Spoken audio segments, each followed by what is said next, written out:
Will South Korea fall to communist North Korea?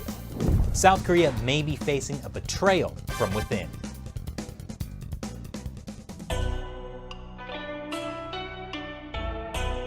I'm Chris Chappell, and welcome to this special episode of China Uncensored for my amazing viewers in South Korea. 안녕하세요. Do you like your freedom, your liberal democracy, your K-pop? Imagine losing all that. According to some experts, that is a real possibility in the upcoming elections in April, because North Korea's communist ideology has been gradually infiltrating South Korea. I was hoping to visit South Korea in April for the elections, but thanks to the CCP virus, that trip has been put on hold indefinitely. But since I can't be there in person, I did the next best thing under quarantine. I sat down over Skype with Gordon Chang, author of Losing South Korea, to talk about what's at stake. Thanks for joining me again, Gordon. Thanks so much, Chris. So you're the author of Losing South Korea, and in it you say South Korean President Moon Jae-in is trying to make his country more compatible with North Korea. What does that mean? President Moon Jae-in's overriding goal is to unify South Korea and North Korea. That's clear from his speeches. It's clear from his policies. What he wants to do, unfortunately for him, is prohibited by a raft of UN Security Council resolutions. So, for instance, he can't invest in the Kaesong Industrial Zone, which is just north of the demilitarized zone. He can't put more money into the Kumgang Tourist Zone. And President Trump has, and this is a good thing, has prevented Moon from doing what he wants to do. But clearly, Moon, if left to his own devices, would merge both North and South Korea. And that could actually happen, Chris, especially if Moon gets a more than two-thirds majority in the National Assembly on April 15th in the national elections. If he gets that majority, if you look at the South Korean Constitution, he's got a clear path of merging South into the North. How could the democratic country of South Korea be merged with North Korea? That seems incredible. It seems incredible, but the way it could happen is that the Constitution of South Korea says that there shall be a referendum of the people of South Korea in which they only need a simple majority to approve a constitutional amendment. If the National Assembly by a two-thirds majority approves a constitutional amendment. Moon is actually very close to that two-thirds line in the National Assembly with his Democratic Party of Korea and its allies. Moon's really unpopular right now, but he is united and the opposition conservatives are divided. So it is not inconceivable that Moon can actually increase his majority in the National Assembly above the two-thirds line. And remember, Moon counts the votes in a referendum, so he very well may be able to get approval for some sort of unification of South and North Korea. It is not inconceivable. I mean, North Korea has threatened to turn Seoul into a sea of flames. Why is there any desire to get closer to North Korea? Well, Moon is, I think, a North Korean. He is anti-American, pro-China, and he wants his legacy to be the unification of the two Koreas. He can do it in the National Assembly elections. And we also know that a lot of his advisors, senior advisors around him, are the Jusapa, who believe in the overthrow of the South Korean government, take over the South by the North. These guys have not repudiated these views, and Moon, I believe, agrees with them. So it is not inconceivable that, within a year or so, that South Korea will be gone, which means that April 15th may be the last elections in South Korea. Geez, that's a lot to absorb. Is it just a nationalistic desire for unification, or is it actually an appeal of communism itself?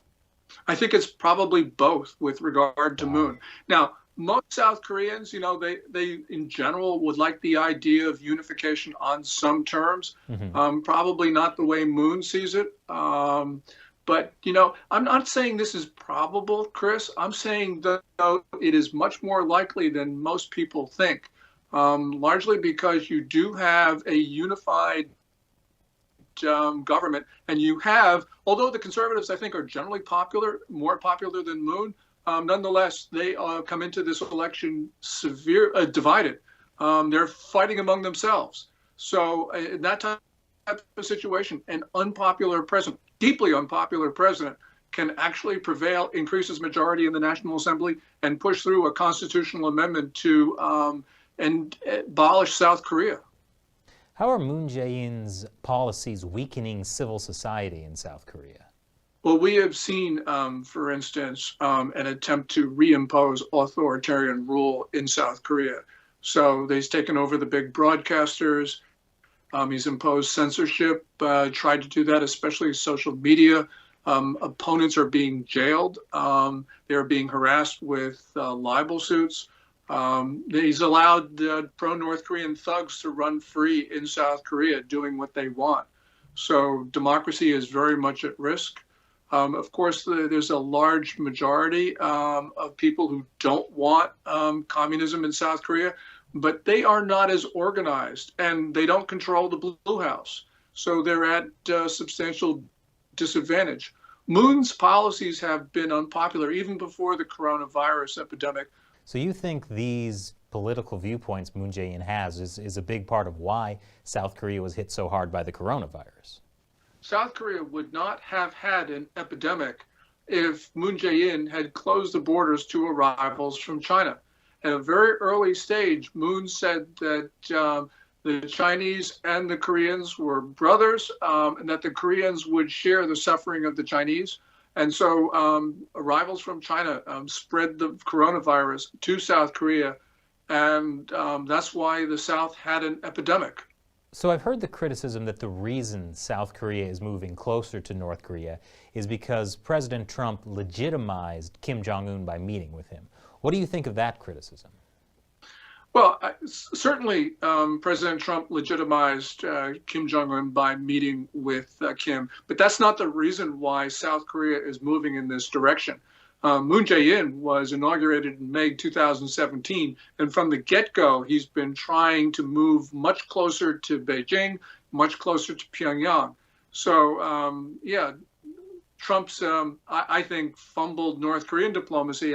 I don't like it, but it's not the reason why we're having troubles with South Korea. We're having troubles with South Korea because we have essentially someone in the Blue House in Seoul who is very pro-North Korea. So what does this mean for the U.S. relationship with South Korea? It means we could lose the alliance with South Korea. South Korea could become essentially a communist state ruled by Pyongyang. The worst outcomes could occur there. And of course, if we lose South Korea, that puts Japan at risk because the Korean Peninsula is a dagger pointed towards the Japanese archipelago. So the U.S. Western Defense Perimeter, which is anchored in the north by Japan and South Korea, could fall apart. And that means that we'd have to face the Chinese not off the coast of East Asia, but much closer to the American homeland. So what role do you think the Chinese Communist Party has had in exacerbating the situation? Well, Beijing has really tried to woo Moon Jae-in. And it hasn't really had to try too hard because he was a willing victim to all of this. China always probes our alliance partners looking for weaknesses, and it certainly found one in Moon Jae-in.